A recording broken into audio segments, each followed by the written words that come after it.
Welcome to Business Prowess with Rafael and Dr. Andrea. Our show will bring you the best insights, ideas, and inspiration from successful entrepreneurs and CEOs in the business world. Don't miss out on the opportunity to learn from the best and stay ahead of the game. Sifu Rafael is the founder of 5 unique shows. He's a fitness professional, solutions expert, executive coach, and head instructor at Max Martial Arts and Fitness in New York. Dr. Andrea Adams-Miller is an award-winning international keynote speaker, best-selling author, and CEO of the Red Carpet Connection Publicity, Publishing, and Talent Agency, and CEO of IgniteYourRelationship.com. Known as the Dream Maker, she makes visionaries' dreams come true, bigger than they ever dare to desire. Dr. Andrea, I did not expect to see you today. You're at the airport. I see a plane behind you. Which one are you flying today? You're muted.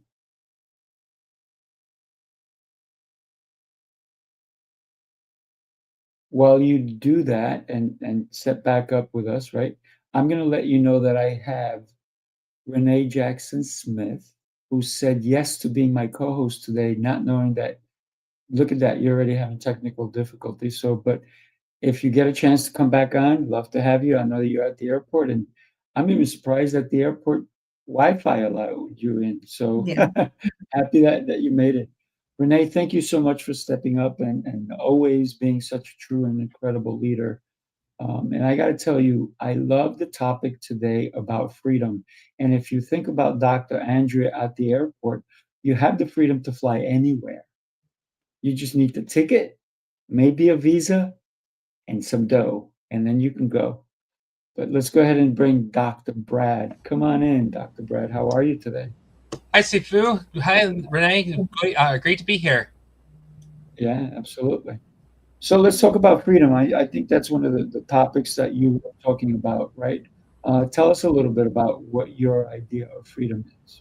Sure. So my idea of freedom is for when I'm working with my clients, a lot of them are constantly saying, especially if they're parents that are owning their own business, and they say, well, I can either grow my business or I can spend time with the family. And I argue and I work with them to let them see you can have both. It just takes a matter of being intentional with what you're doing and making sure that everything you do is actually going to be paying back the family. So too often when I'm working with families, especially with parent owners, I'm finding that they're only taking about 10 to 15% out of their week that's actually making them money in the next 30 days. And so that gives a whole lot of space for time that's either spent for either know, liking, and trust, which is usually about 20 to 30%. But actually, Sifu, it's usually about 40 to 60% of the time when we're building out our business and we look at what we're spending our time, that's doing things that are never going to be paying the business, never paying the family. And so basically, you are just feeling like you are stuck feeding your business and leaving your family with the leftovers. And that is what's taking away your freedom. Mm. That's really interesting when we think about business and freedom. Because a lot of people get into their own business because they think they want what the other person wants or has.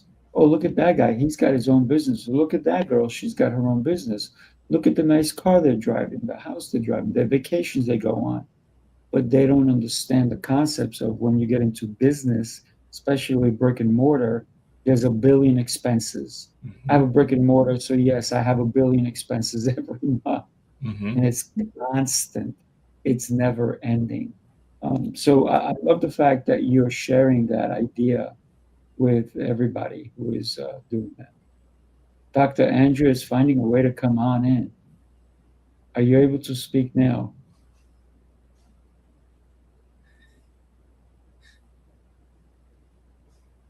We just see her beautiful smile. That's what matters. So, Renee, what does freedom mean to you? Freedom to me is freedom has a cost. And when I heard Dr. Brad mention, like, you spend so much time in your business, that part that doesn't pay you. And I will say that I was on that treadmill yesterday.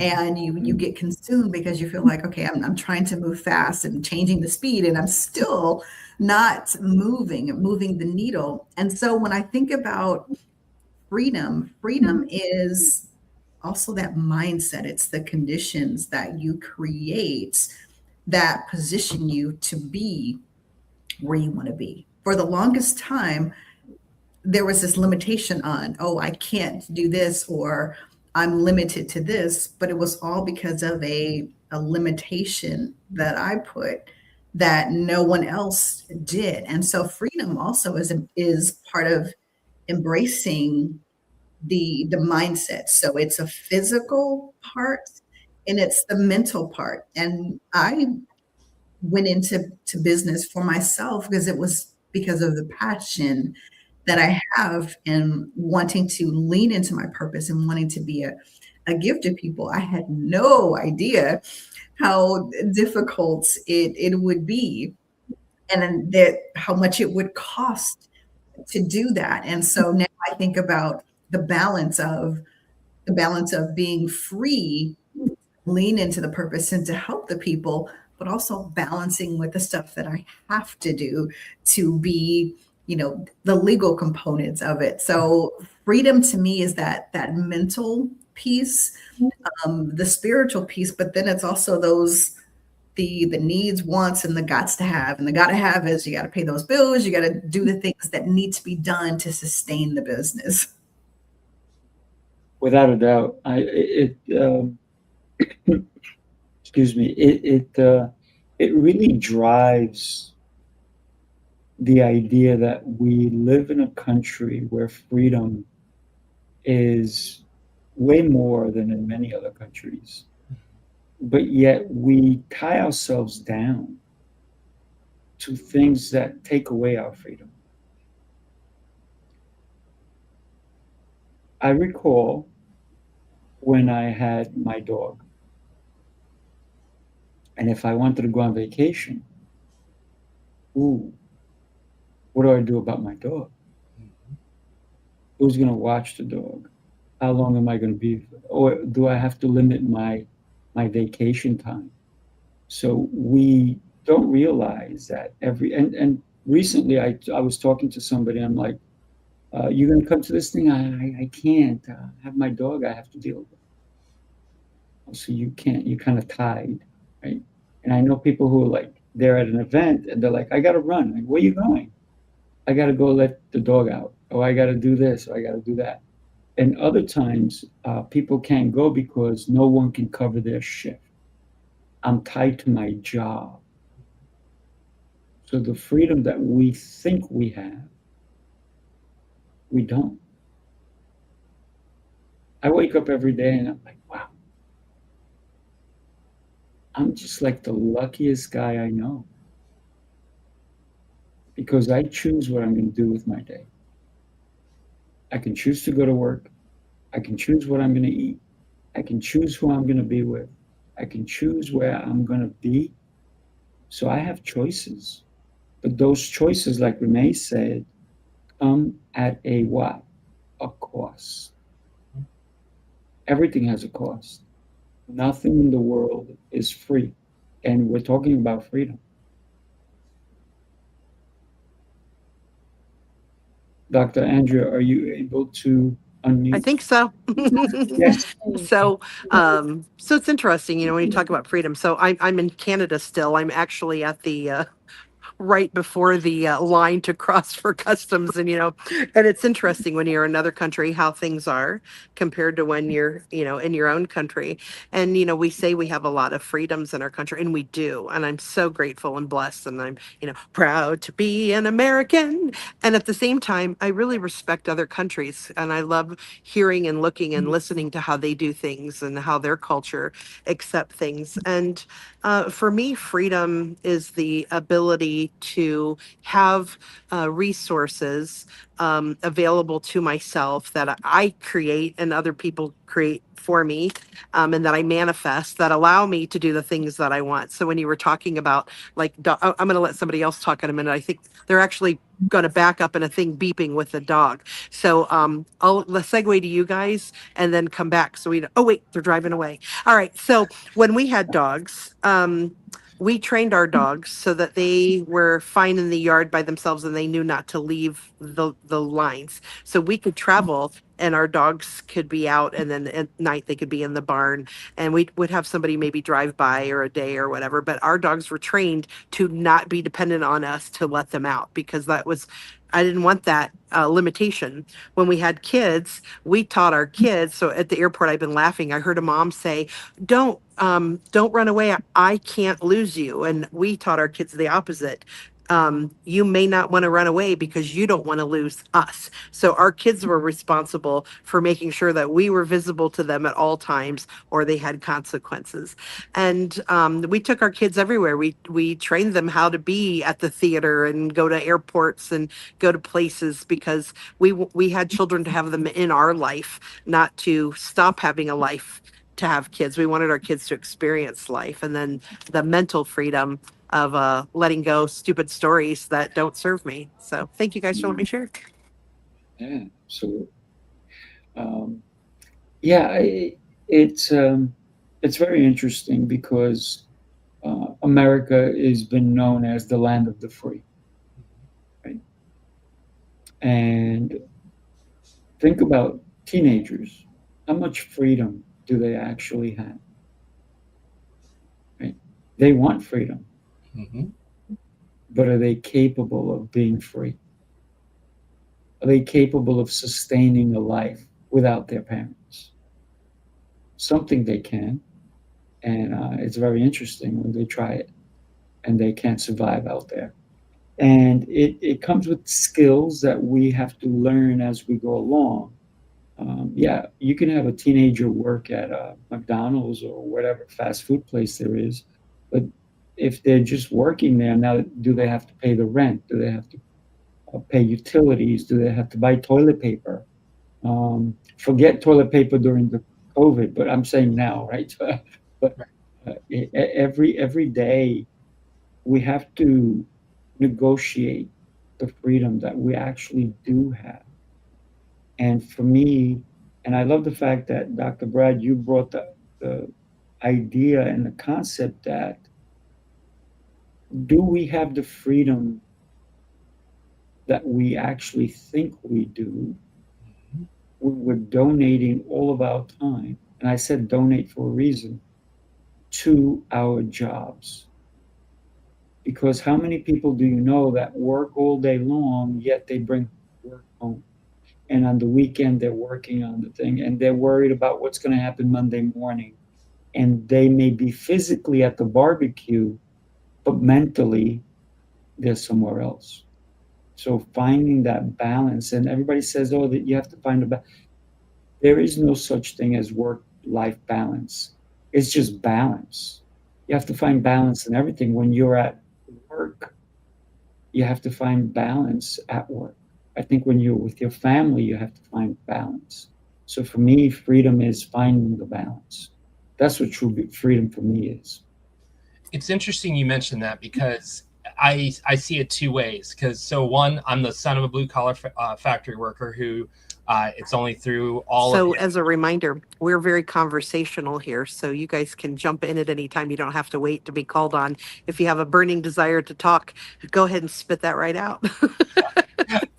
So yeah, I was saying, like, I'm a son of a blue collar factory worker, and it's only because of him working overtime that I was able to get to where I am today.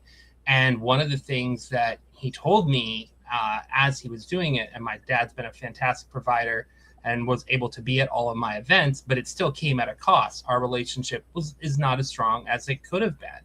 And one of the things he told me as he was doing all this is, I'm doing this so you don't have to with your kids.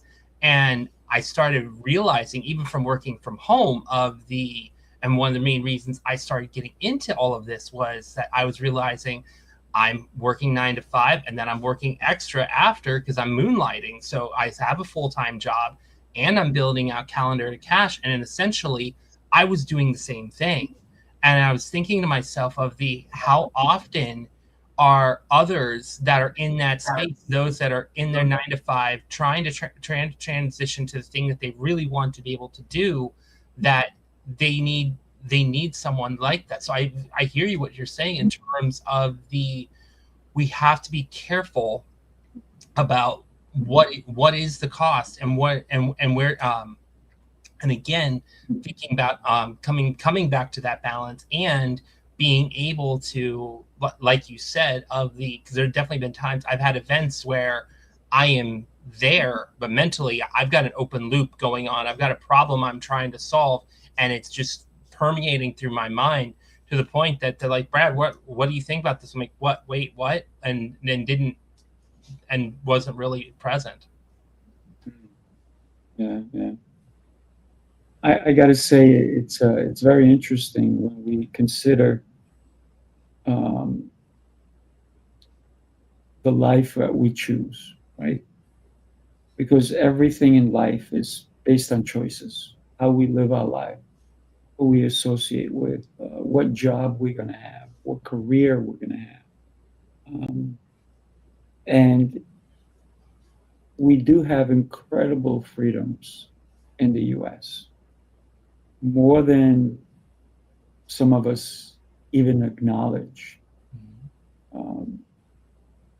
But yet we have people in this country who in the past have burned our flag, and they're in our country. So to those people, if you want to burn the flag, do it outside of the US. I'm just saying, right?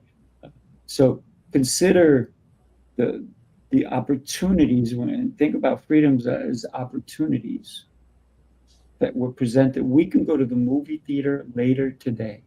You can go to the theater. You can go to a concert. You can get in your car and drive. You can go buy ice cream. You can go to a restaurant. You could do so many things. But every one of those things is a cost.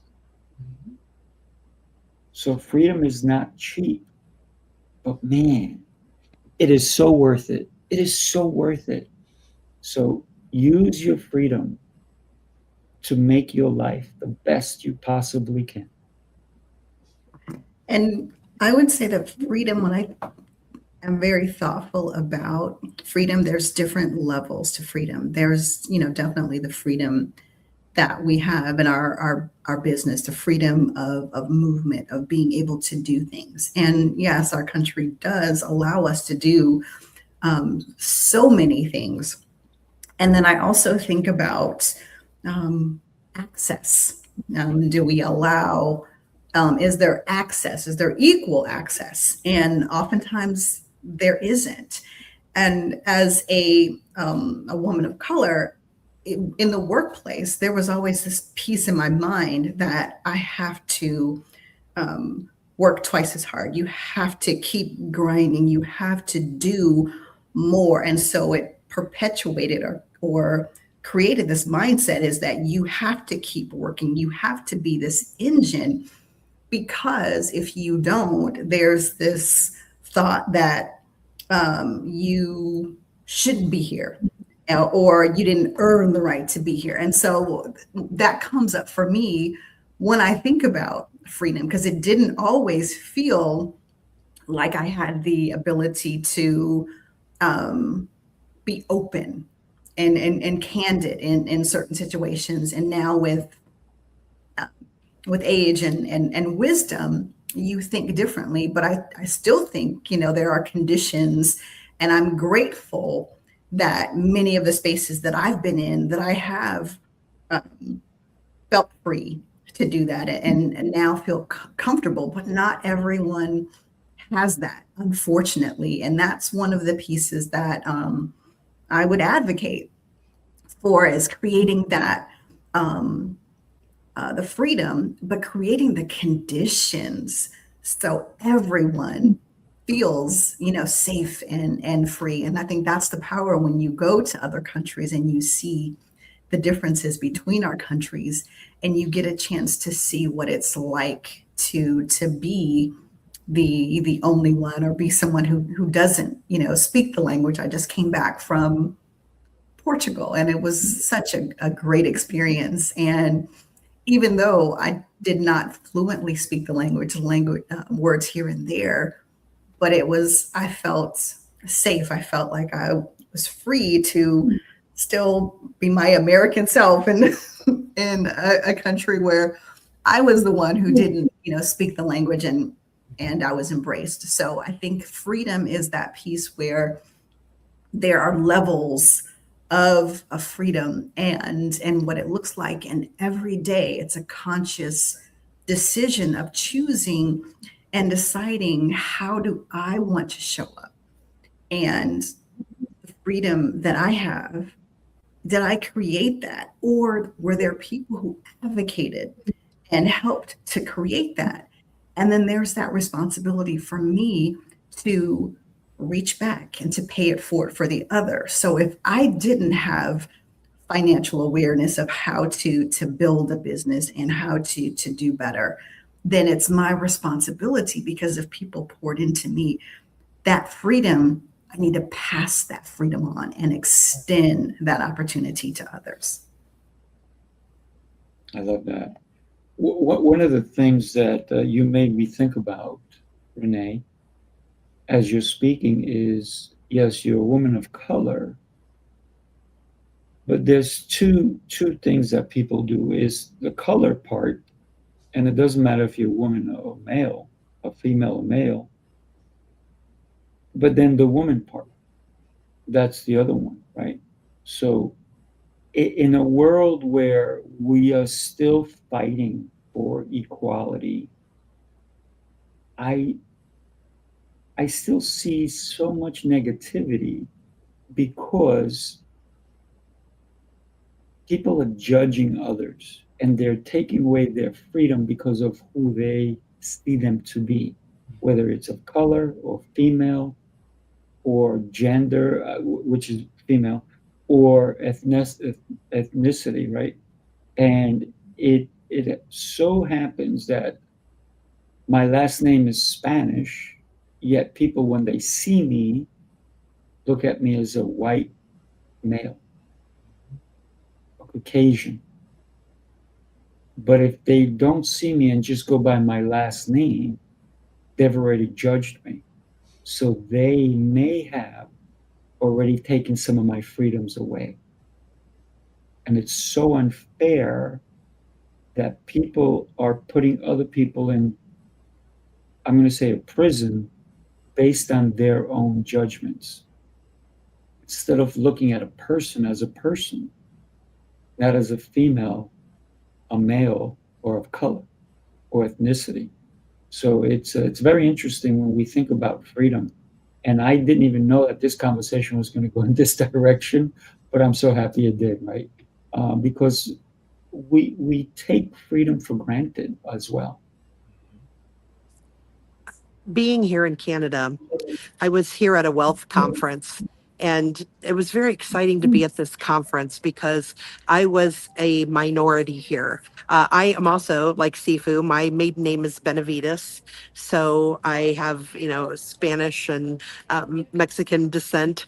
However, I appear as a Caucasian. However, the room was full of people of color from all the Indian and black, and I have a question too here, by the way. Uh, I was just going to say, African American, and I'm like, well, and some people were just African, and then I'm like, and then I wonder if others were African Canadian. I never thought about that, so I have a stupidness about me because I don't know, and hopefully you can answer that. I don't know how people identify of color, but besides saying of color, because I've never had to experience that for myself traveling. So if you would address that.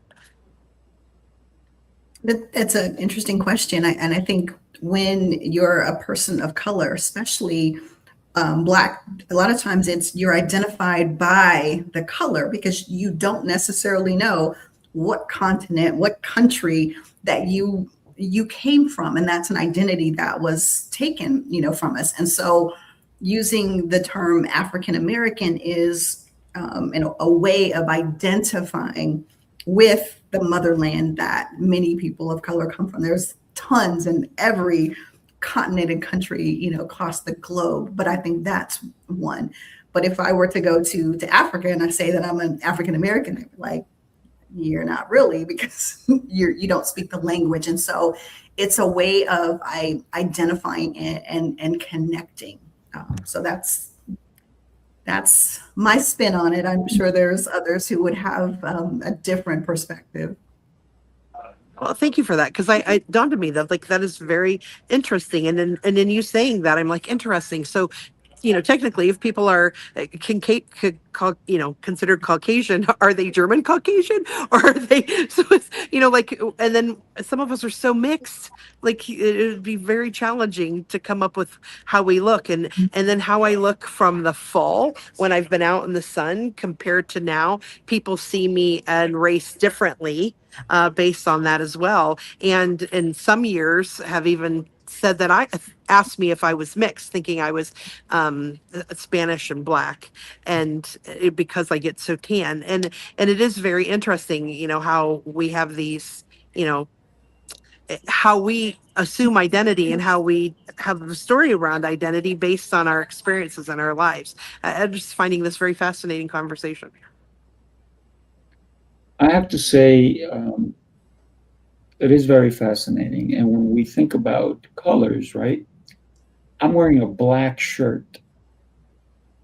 That's black. Renee, I don't see you as black, right? You have a darker complexion than I do.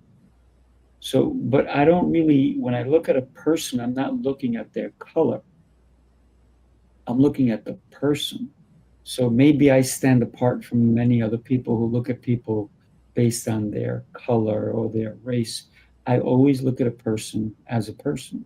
Whether you're Irish or from Scandinavia or from Italy, it doesn't matter to me. It's the way you treat me and the way I'm going to treat you back, right? I think that's really for me. So when we think about color, yeah, you're just a different pigmentation than I am. That's really what it comes down to for me. That's just my opinion, right? Because I've never seen a yellow person, yet they call Chinese people yellow. Like, I've never seen it yet, unless they have jaundice and they're sick, right? And then all of a sudden, their eyes are yellow. That's different. We got to get the medical attention, right? But I've never seen a yellow person. I've never seen a green person. I've never seen a black person. I've just seen people. And so for me, my eyes see things differently than female, male. I see a human being, a beautiful human being.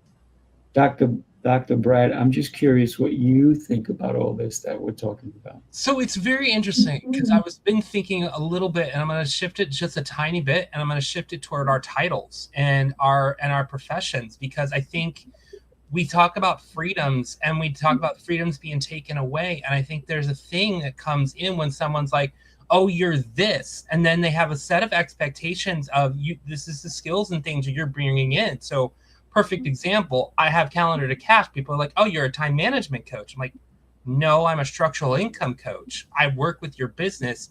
The calendar is just my artifact to get you in so I can understand where you're at in terms of your income and your effort. Same thing happens if someone's like a coach versus a consultant, and like all of these different assumptions and things that when we bring them in, and I know for myself, it's been a real challenge because it becomes a thing like, I can't say who I am in 10 seconds. You need to listen to me for 30 to 45 seconds to really hear what I'm doing, to really get a good sense of, this is how I'm different, this is what I do, and this is how I help. And our challenge is that often we don't have the attention span or the time of 10 seconds. So by the time as human beings, we want to classify as quickly as possible. You're a doctor, you build websites, you're a lawyer, you're a bookkeeper, like moving all into that. I'm like, oh, okay, that's what you do.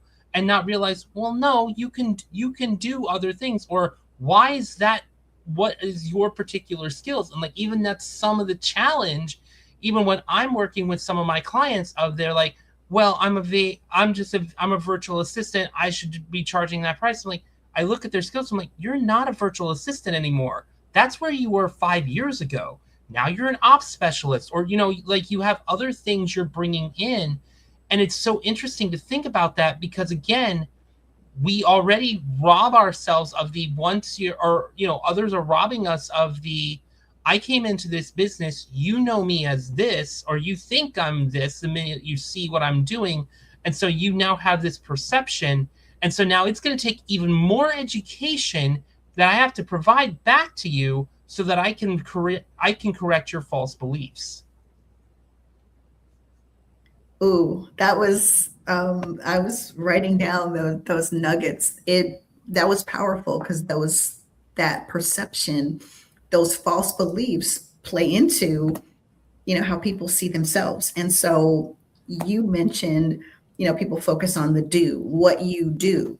And what you do is not your who. And you can't size up. Oftentimes, that was one of the pieces that I disliked about the networking piece is, well, what do you do?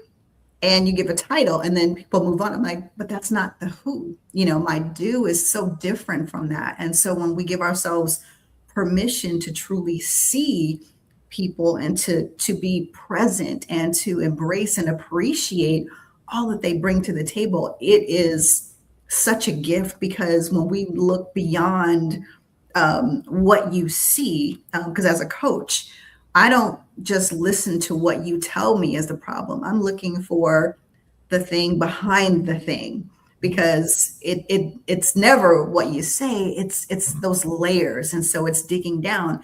And I believe it's the same way in your work, is that people have a perception of what it takes to get to the goal of what they want, for that freedom. And so when we realize and we think about that we are not our mistakes and what happened in the past, it doesn't have to define our future, unless we choose and decide to allow that limitation to keep us from the freedom that's possible if we remove those labels and all of those other things. No, it's a really good point. A really good point, especially in terms of thinking like what we've done and what we want to still embrace, and being able to moving into that space. Like, even myself, my background's in higher education. Everyone will constantly see me in that if they were on LinkedIn, and it's been a challenge of moving into the, now I'm trying to help parents and help parent business owners to be able to, again, to be able to get back what they really want. They want to be able to grow their business, and they want to make sure that they're not sacrificing time with their kids as a result.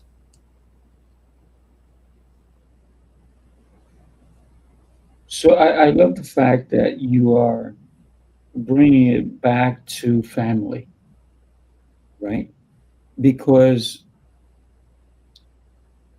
for the people that retire, then they say, okay, now I can make time for my family. Mm-hmm. Meanwhile, your family's already all grown up. Mm-hmm. And this is why I think a lot of grandparents are so deep into their grandchildren's lives. Yes. Because they missed the opportunity, and now they're trying to make up for it. Yep. So I'm going to suggest to everybody, don't wait for the grandchildren. Take care of your children now. They're there now. Take care of them. Watch them. Go to their events. Play with them.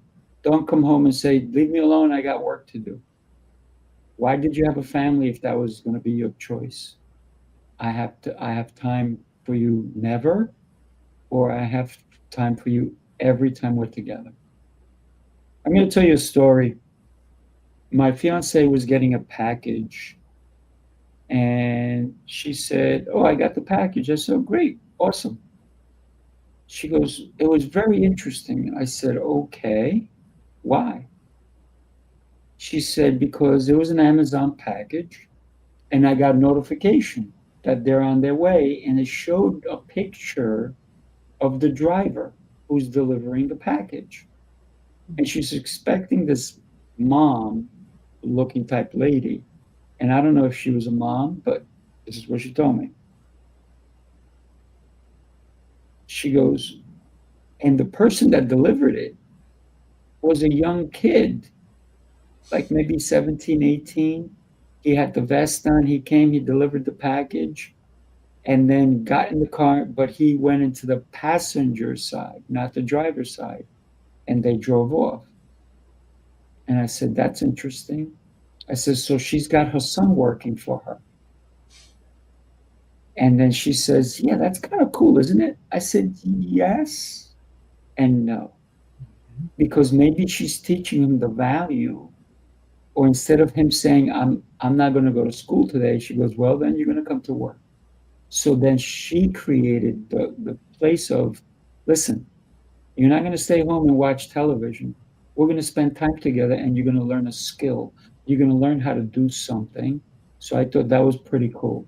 And so I agreed with her. That was pretty cool that she brought her son. And now she was able to deliver faster because she didn't have to get out of the car. He was faster. He gets out, drops the package, gets back in, they go to the next one. So a lot of times we have to understand, how do we spend time with our family? And I know a lot of people that bring their kids to work with them, depending on their job. When my children were young, because I own my own business, before, instead of me paying somebody to do childcare, they were able to come to my business with me.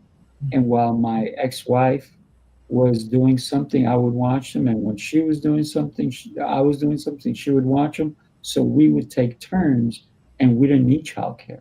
Because the reason I started my own business, I used to work for corporate, I left it, is because I was having a son.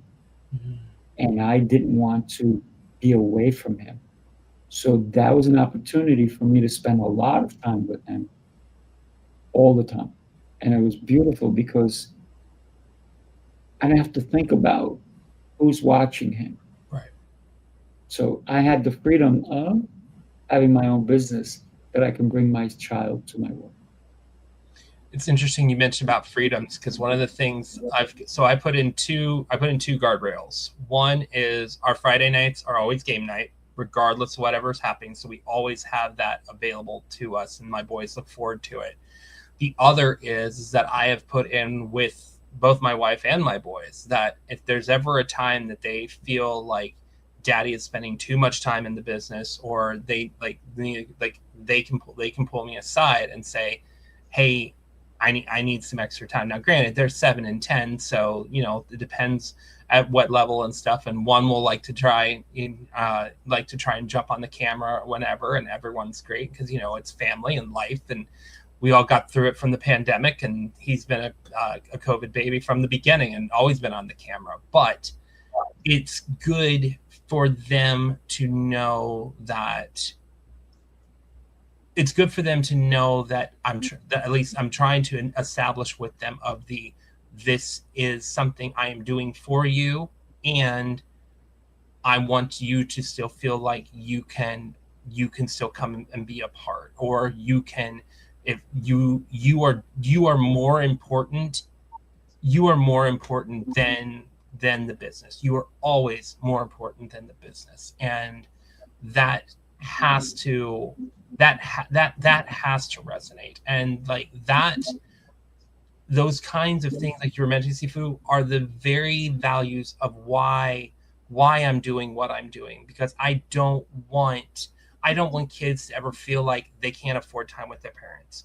I don't want a spouse to ever feel like they can't afford time, or having that financial struggle of okay, I'm letting you go and come and build this business, and it's great you're always busy, but it's just not paying off, and you're spending more time, and causing that tension. And so if I can help in my way of helping them to see just simple things to be able to fix within their system, so that all of their resources and everything they're putting in are paying off, then that's the goal. It's a good goal to have. It's a good goal to have. So when you think about creating space and time with your family, I will say that my kids, they saw me working all the time. And, there were times that I would smuggle them into work and stick them under the desk to keep working. And so now one of the things that I see them as adult children that they've learned from me is that they don't want to work like that. They know that I have a strong work ethic, but I'm like, you have all these degrees and stuff. We don't want to do that, because then they started to be like, okay, so how much do you make and how many hours do you, and they started putting things together very quickly. And so now they have this entrepreneur mindset of, I want to work for myself. I want to create, freedom. So that's one piece of it. But the other piece is, how do you build that legacy of freedom? Because there are a lot of families that are, struggling. Like my oldest son, he's, trying to find his way. He wants to be happy at work, but then he also wants to be able to build, and provide for his son. And so it's hard, because it seems like sometimes you have to choose between one or the other. I either have to choose a job to pay the bills or choose. And so sometimes it feels very conflicted. Whereas, how do you create the system or, the discipline to provide this mindset of you're creating that generational wealth? Because I say it a lot in my, journaling. I want generational wealth, but I'm thinking, well, what exactly, does that look like? Because I don't have a yet. My bank account is not with a lot of zeros in it yet. I still think it's possible. So I threw a lot out there, but I would love to hear your thoughts.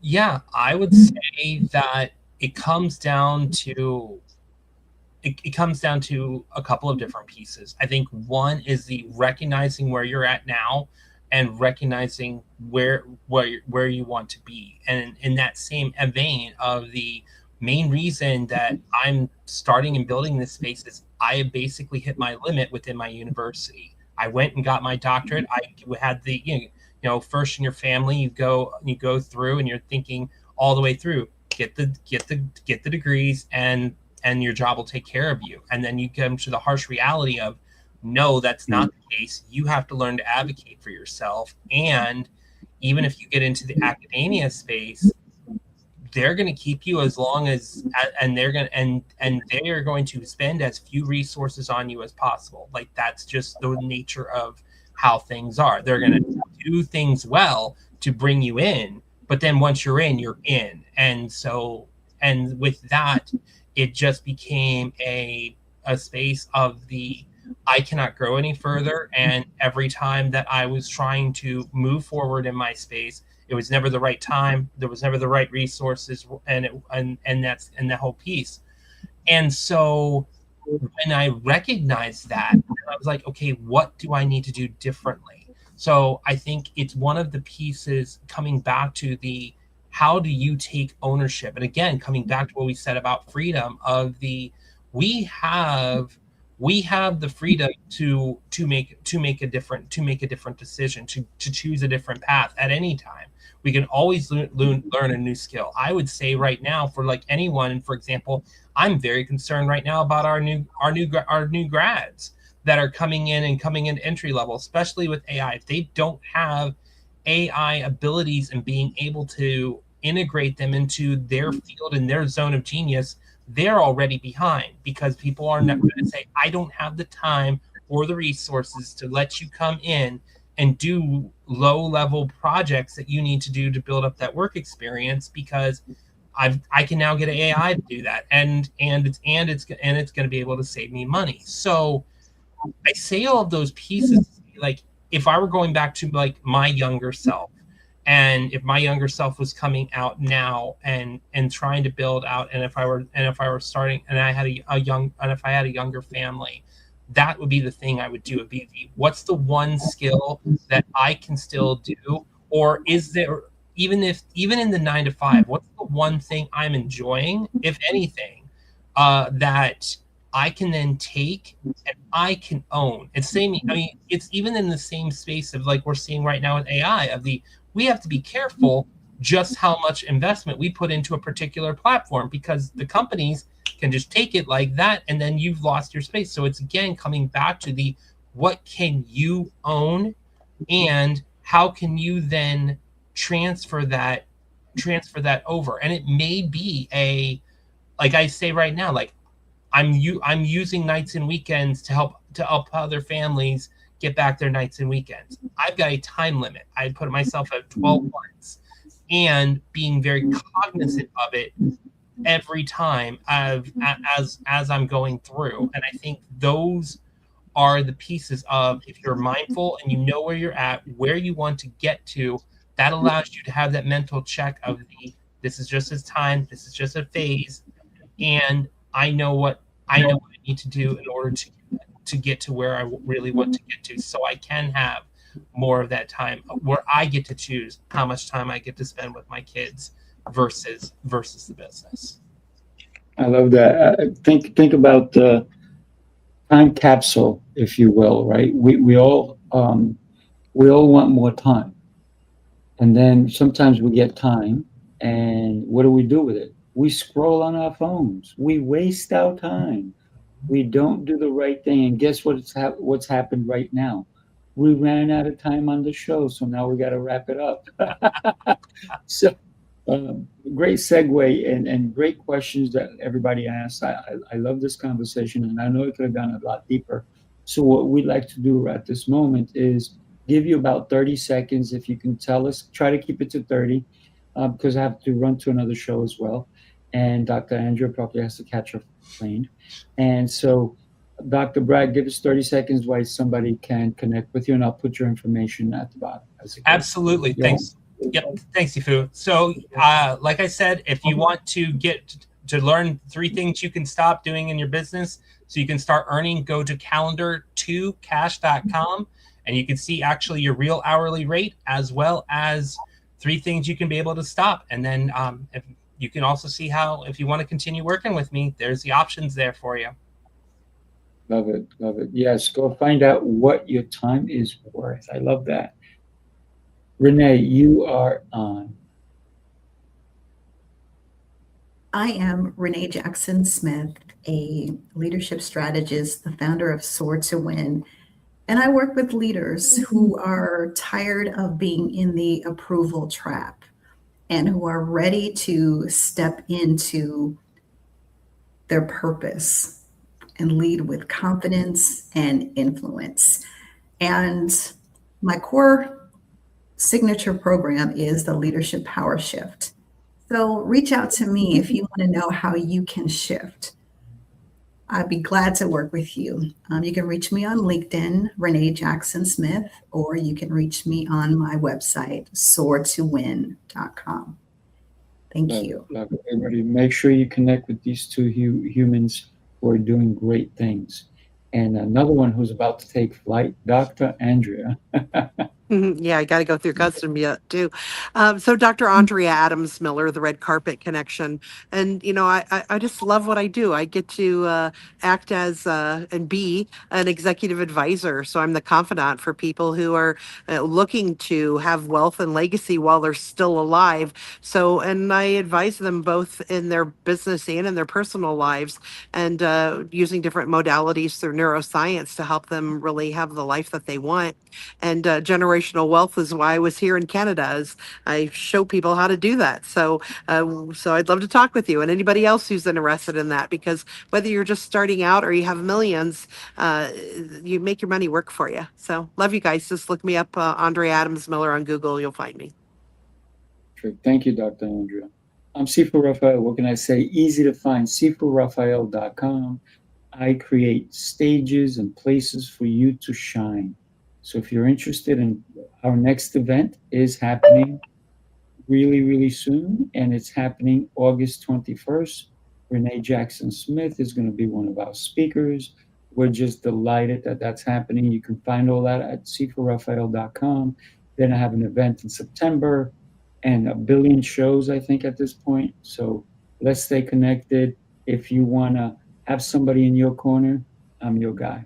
Everybody, thank you so much for joining us. God bless you and have a blessed rest of your Friday. And if you want, catch Thank me on my you. next one, Speaking Prowess. See you soon. Bye. Happy Friday.